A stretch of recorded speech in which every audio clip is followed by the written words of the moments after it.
All right, coach, let's talk about getting a commitment. So, with this system, it's meant to cut through the fluff. It's meant to be very direct. It is meant to create great feelings in the recruit. And because of what you say and how you say it, you're going to get a different response asking for commitment versus giving an offer. Okay, it's so different. And when you ask for commitment versus giving an offer, you actually raise your status of yourself as a coach. You raise the status of your program, which is all good. And we leaving them wondering why other coaches aren't asking. Okay. So getting a commitment sometimes, and this might be like, duh, Mandy, I know this, but you got to ask, right? A lot of coaches are always confused when I work with them. Why are these other coaches getting so many commitments earlier in the process and I'm still waiting or kids are dragging their feet? A lot of times it's the difference between asking for a commitment versus giving an offer, right? It's massively different. But a lot of times these coaches are just brave. I don't know if brave is even the right word, but they're asking for a commitment. If you don't ask, somebody else will. And all of that work that you've put in to getting the kid to that point in the recruiting process is for nothing. Got to ask. Okay. Now, when to ask? It's when you're ready for a yes. You could have just seen them play last weekend. I saw a recruit play one weekend, loved her, had one conversation with her, super interested, checked off a lot of boxes for me. I invited her to come to campus that next week, asked her to commit on the spot. She said yes. Wouldn't it be amazing if they were all that fast, right? But when that recruit's checked off all the boxes for you, I would ask. Because again, if you don't ask, others will. And if you ask, even if it might be too soon, if they're not ready, they're going to tell you they're not ready. But a lot of times they'll give you their to-do list, which is super helpful because now we have new and better information as to all of the things that we need to be doing with that recruit before and what's important to them and boxes they need to check off before they're ready to decide. It's huge. It can be really helpful.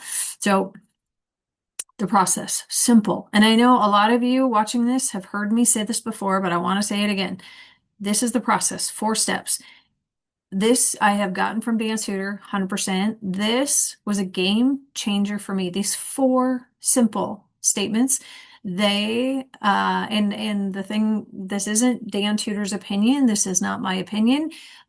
This is asking thousands of recruits at the point of asking for a commitment. How do you want a coach to ask? This is the process and the system that they wanted. They've told us they want coaches to go through at the point of asking for a commitment.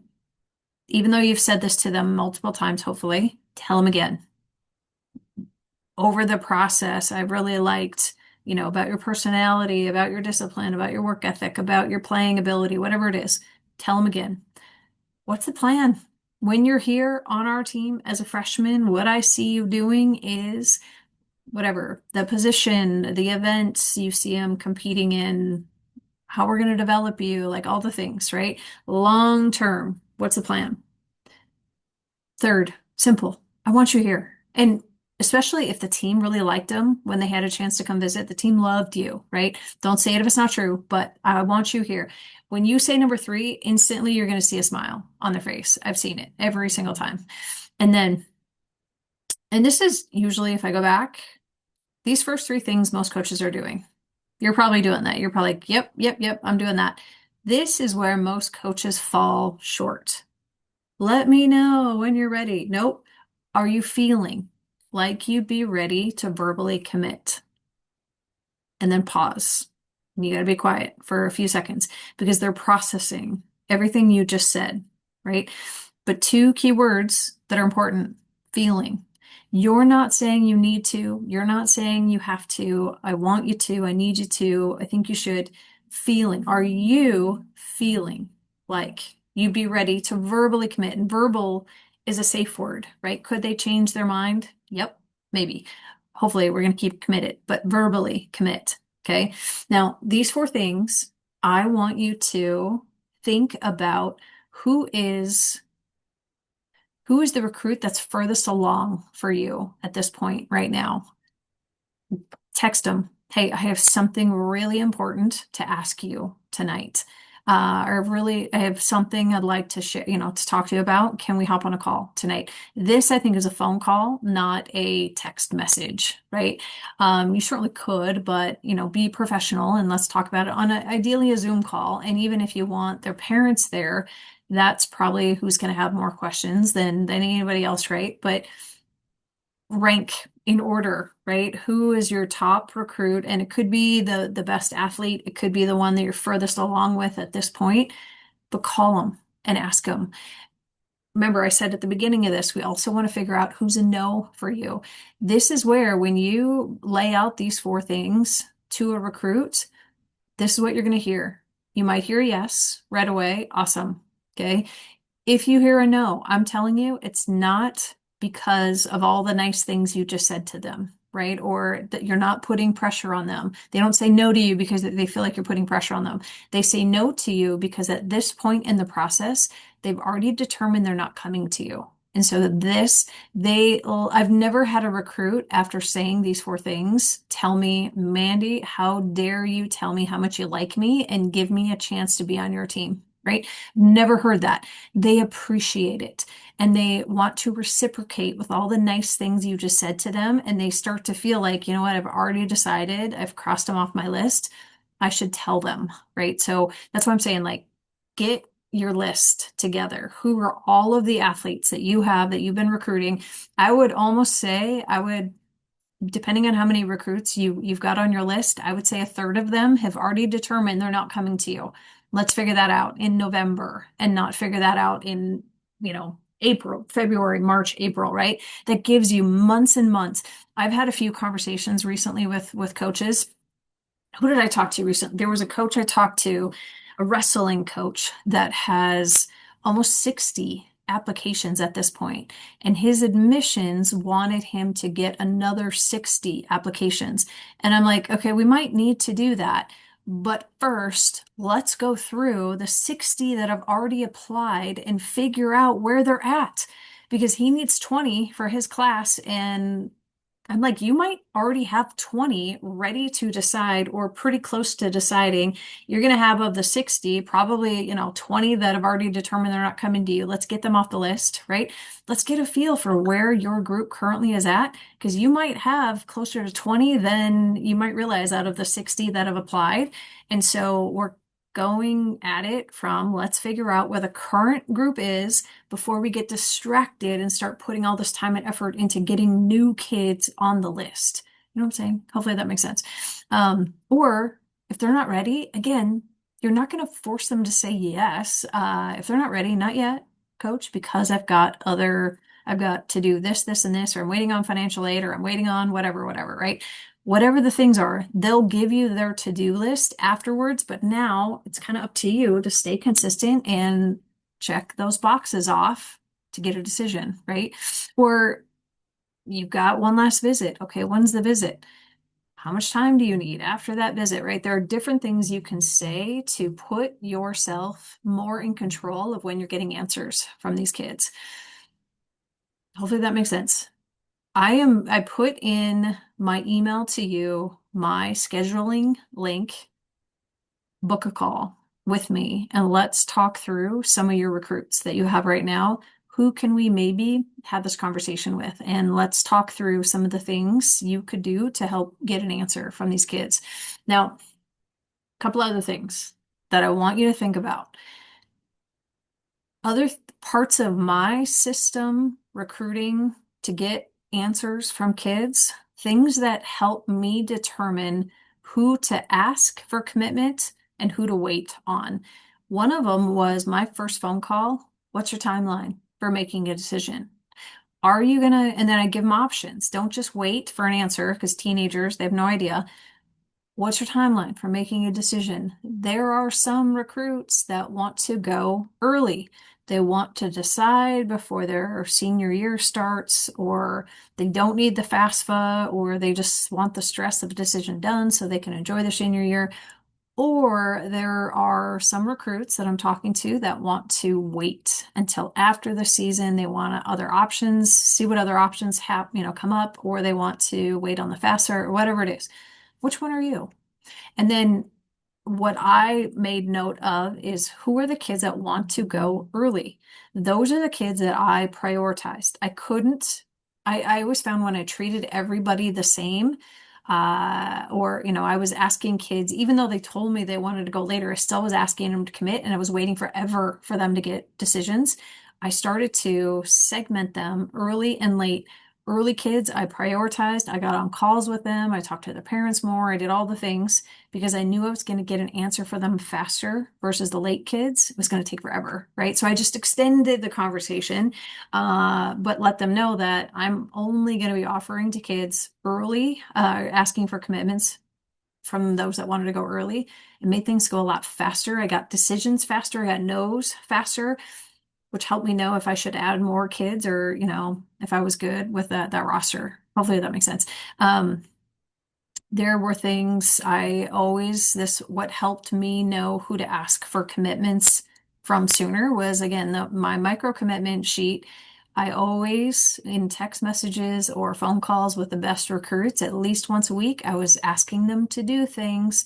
And when I got them to say yes, right, it was they got a check, they did it, or left it blank, they hadn't done it. And this was a list of all the things, some of the things that I had asked them to do. But with each little thing that I asked them to do, they either did it or they didn't do it. And each time they did it, to me, that was like giving me a little mini yes. Yes, I can do that, coach. Yes, I'm doing this, right? And so this list, as they did more things, they rose to the top. Those are kids that I knew I could ask for commitments from and actually get answers from faster. And I was more likely to get that kid because with each little yes, it increased my probability of getting the big yes. So that was huge, right? My micro commitment sheet. Are you doing that? Another thing, I tracked the consistency of how they were responding to me, not only keeping myself consistent and accountable, but how often they responded to me helped me to understand who I could probably ask for a commitment from sooner and get an answer from sooner. I was always giving them updates. We need 10 for this class. We got 4 committed at this point. I only need 6 more. And right now, kids are scheduling visits. They're coming to visit camp. I've had X number apply, whatever the numbers are. I kept giving them that because as I was telling them, I only need 10, I was telling them I'm being selective. I'm not taking everybody, right? When I told them 4 kids are committing or have already committed, I'm basically saying kids are making decisions and the opportunities to be on my team are going away with each commitment. And then I was just educating them as to what other recruits were doing with me. And just as I was giving them those numbers, I was giving them social proof. People are interested. People are making decisions. And again, now we got our 5th commit. I only need 5 more. Got our 6th commit. Only need. I wasn't putting a like direct pressure on the kid, but I was putting pressure on them because I'm telling them that we are being selective. We are good. A lot of kids want to come to us and they're making decisions. And I've got more kids interested than I have spots available. And so if you wait too long, you're going to miss out. It worked like magic. Oh my God, it was amazing. Before campus visits, and I know I've shared this with some of you, I would send them a text. I wanted them to come to visit as a buyer, not a shopper. So I wanted them talking with their parents. If they knew, just texted them, hey, I'm excited to have you at campus. Don't be surprised if I ask you to commit on the visit. I told them before the visit, if I knew this was a kid I was going to ask to commit, I told them before the visit it was coming. And it was amazing. They talked with their families beforehand. Okay, coach said she was going to ask me to commit. What do we need to know? Right. And so they asked better questions. They asked more buying type questions. They were buyers, not shoppers. And then at the end of the visit, right, I walked them through those few things. But the thing I'll say first, and I know I've walked through some of you guys with this, a lot of coaches, you're giving an offer, right? So don't give any more offers. Ask for commitments, but then we talk about the timeline. I want you to flip it. So before I ask you to commit,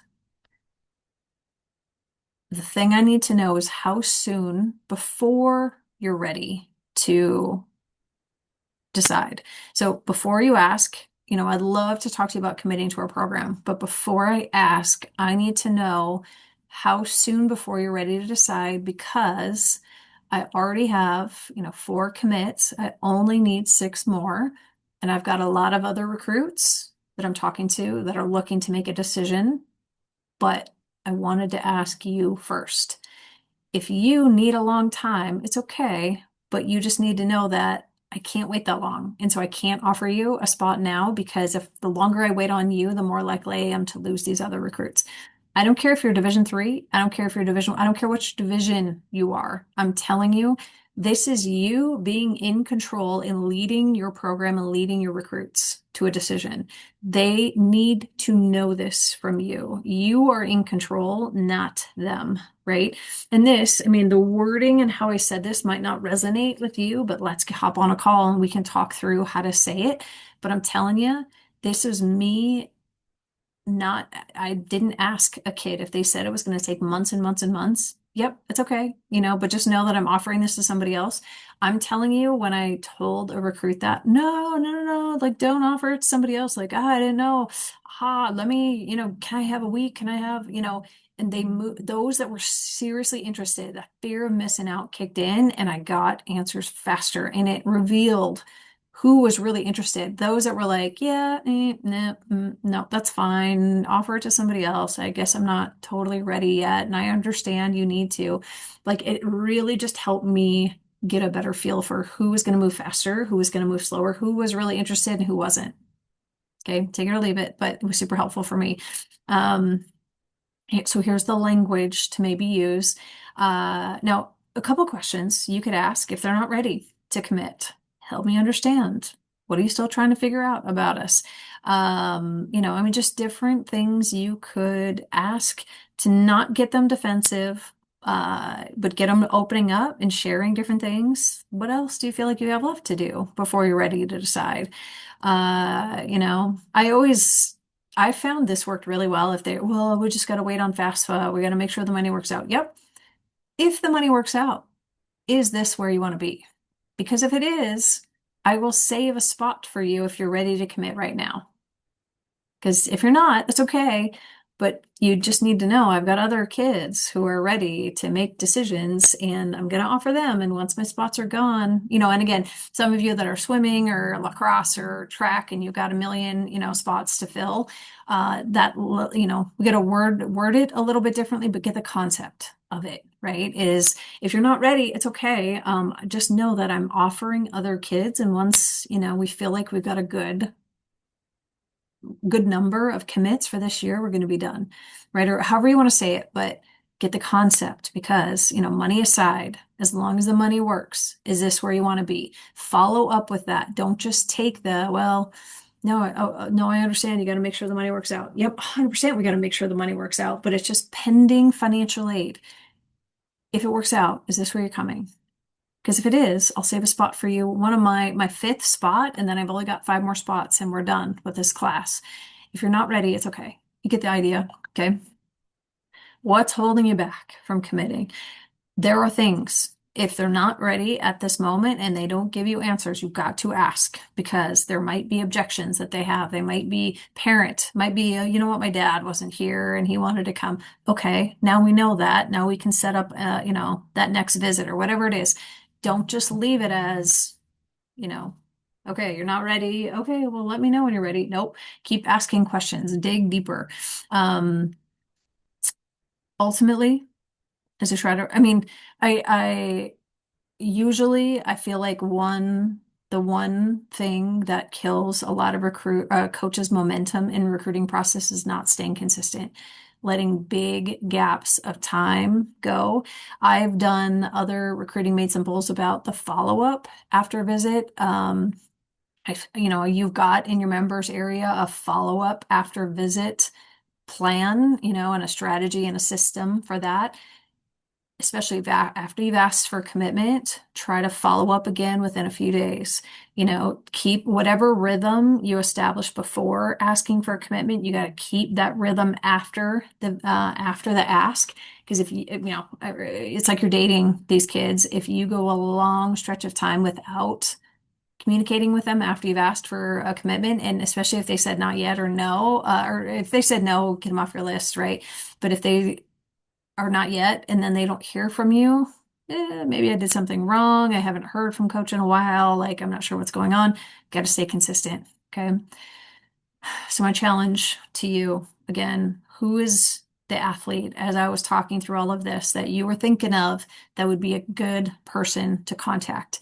Call them, set up a call tonight, walk them through this. You've got the slides, the script. If you want to, again, hop on a call, let me help you. I'd love to help you get a commitment this month. Um, I don't know what it would do to with your recruiting if you haven't finished your class yet, right? It would be amazing to get at least one commitment for this month.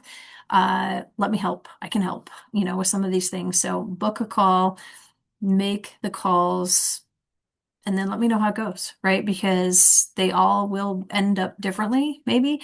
You're not going to hear yes from everybody, but you're going to hear no's, not yets. Book a call to talk through the follow-up after asking for a commitment, right? There's all sorts of different components to all of this stuff, but this is what I found I set up from the start. First phone call, right? What's your timeline, early or late? And then all the little micro commitments in between. And when I was ready, that's the script I took recruits through. After doing it, I was so nervous the first time I asked, but after that, I never would change it. I never would do it a different way because I saw the impact it had on the recruit and just hearing, all the nice things said about me. I got answers faster, I got no's sooner, and it just helped me finish my class much faster and feel way more in control of the whole process just by those 4 steps. Okay. Give it a try and let me know if there's anything else I can do to help. Good luck.